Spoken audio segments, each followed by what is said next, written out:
காரம் போடாத சட்னி இவங்களுக்கு தனியாக ரெடி பண்ணேன். இருந்தாலும் அவள் இன்றைக்கி தேன் வச்சு சாப்பிட்ணும் அடம் பிடிச்சிட்டாடா.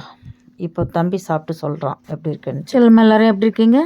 ஒரு தக்காளி சட்னி ரொம்ப டேஸ்ட்டாக இருக்கும். இது 1/4 கிலோ வெங்காயம், 1/4 கிலோ தக்காளி, 4 பச்சை மிளகாய், தண்ணி கொஞ்சம் விடணும், எண்ணெய் கொஞ்சம் விடணும். ஒரு பாத்திரத்தில் வச்சு வேக விட்டு வடிகட்டிட்டு மிக்ஸி ஜாரில் குறைன்னு அரைச்சி தோசை இட்லிக்கு இந்த சட்னி ரொம்ப டேஸ்ட்டாக இருக்கும். இந்த மாதிரி ஒரு முறை ட்ரை பண்ணி பாருங்கள். இன்றைக்கி பிள்ளைங்களுக்கு அதான் செஞ்சு கொடுத்தேன். நீங்களும் இந்த மாதிரி செஞ்சு சாப்பிடுங்கடா. செம்ம டேஸ்ட்டாக இருக்கும். பாய்டா சொல்லும். பாய்.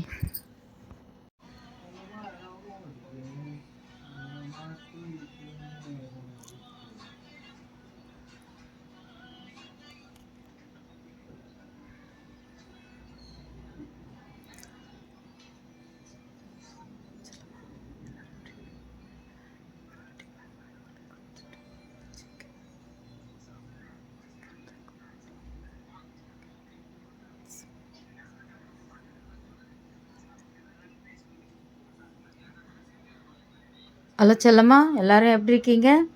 இன்றைக்கி காலையில் பிள்ளைங்களுக்கு டிஃபன் எல்லாம் கொடுத்துட்டு ஸ்நாக்ஸுக்கு மல்லாட்டை அவிச்சு கொடுத்துட்டு அடுத்தது சிக்கன் வாங்கியிருக்கேன்.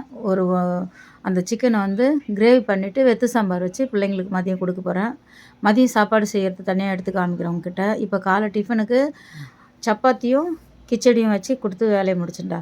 இப்போ பருப்பு கழுவி ரெடியாக இருக்குது. வெங்காயம்லாம் ரெடி பண்ணி வச்சுருக்கேன். சிக்கன் எல்லாம் கழுவி ரெடியாக இருக்குது. இது நான் செய்முறையில் காட்டுறேன் மதியம் லஞ்சுக்கு. இப்போ காலை வேலையை முடிச்சுட்டேன்டா. இது நான் செய்முறையில் காட்டுறேன் ஒன்று ஒன்றா. பாய்டா. பாய். செல்லம் எல்லோரும் எப்படி இருக்கீங்க? வெத்து சாம்பாரும் சிக்கன் கிரேவியும் தொட்டுக்கிறதுக்கு இது தான் இன்றைக்கி செய்ய போகிறேன். செய்முறையை காட்டுறேன். குக்கரில் பருப்பு கழுவி வச்சு ஜீரகம் வச்சு பூண்டு வச்சு எண்ணெய் வச்சு மஞ்சள் தூள் வச்சு விசில் விட்டு இறக்கிடலாம். 3 விசில் விட்டுக்கலாம். எண்ணெய் வச்சு கடுகு போட்டு சாம்பார் தாளிப்பு காட்டுறேன். காஞ்ச மிளகாய் கடுகு வச்சு வெங்காயம் வச்சு பெருங்காயம் வச்சு இதை வதக்கிட்டு எடுத்து வச்சு இந்த பாதி 3 தக்காளி 3 வெங்காயம் சாம்பாருக்கு தேவையானது கட் பண்ணி வச்சு ஒரு தொக்கு பருத்து கொண்டு வந்தாச்சு.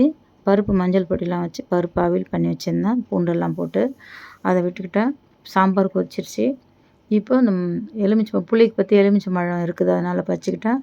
ஒரு பிடி மல்லித்தழை வச்சு சாம்பார் ரெடி ஆகிடுச்சு. அது வேலை முடிஞ்சு இறக்கி வச்சுட்டேன். அடுத்தது இந்த சிக்கன் தாளிக்கிறதுக்கு இஞ்சி பூண்டு பெருஞ்சீரகம் சின்ன ஜீரகம் மிளகு எல்லாம் வச்சு நைஸாக தக்காளி ஒன்று கட் பண்ணி வச்சு நைஸாக ஓட்டி எடுத்து வந்துடுறேன். இது கரம் மசாலா வீட்டிலே நான் பொடி செஞ்சது. அதையும் அதில் வச்சு ஒரு நைஸ் பண்ணி எடுத்துக்கலாம். குக்கரில் எண்ணெய் வச்சு கடுகு போட்டு வெங்காயம் வச்சு இந்த அரைச்சி வச்ச விழுது அதில் விட்டு அது கூட இன்னும் கொஞ்சம் தக்காளி இருக்குது, அதையும் அதில் நைஸ் பண்ணி போட்டுடலாம். அடுத்தது உப்பு வச்சுக்கிட்டேன். உப்பு வச்சு அது கூட மஞ்சள் பொடி 1 ஸ்பூன் குட்டியாக டீஸ்பூன் அளவுக்கு வச்சுட்டு மிளகாய் பொடி 2 ஸ்பூன் அளவுக்கு வச்சுக்கிட்டேன். இந்த சிக்கன் இந்த சாம்பாருக்கு நல்லாயிருக்கும் டேஸ்ட்டு. வதங்கிடுச்சு. இப்போ அரைச்சி வச்ச விழுது தக்காளியும் போட்டேன். இதில் 2 கரண்டி தயிர் வச்சுக்கிட்டேன். வச்சு நல்லா மிக்ஸ் பண்ணிக்கிட்டு அந்த கறி அலசி வச்சுருக்கேன் இல்லையா, அந்த கறி அதில் வச்சு 3 விசில் விட்டு இறக்கலாம். 3 இல்லைன்னா 4 விசில் விட்டால் கூட போதும், நைஸ் ஆகிடும். அவ்வளோதான்டா. இது விசில் 4 விட்டு இறக்கிட்டேன். நெய் காலி ஆகிடுச்சு. நெய் இருந்த நெய் வரைக்கும் விட்டுட்டேன். ஒரு பிடி மல்லி வச்சுட்டேன். இது அந்த சாம்பார் சாதத்துக்கும் அந்த சிக்கனுக்கும் சூப்பராக இருக்கும். பிள்ளைங்க விரும்பி சாப்பிடுவாங்க. அதனால் இப்படி ஒரு ஐடியா பண்ணேன் இன்றைக்கி. நீங்கள் இந்த மாதிரி அடிக்கடி பிள்ளைங்களுக்கு டேஸ்ட்டாக செஞ்சு கொடுங்கடா. பாய்.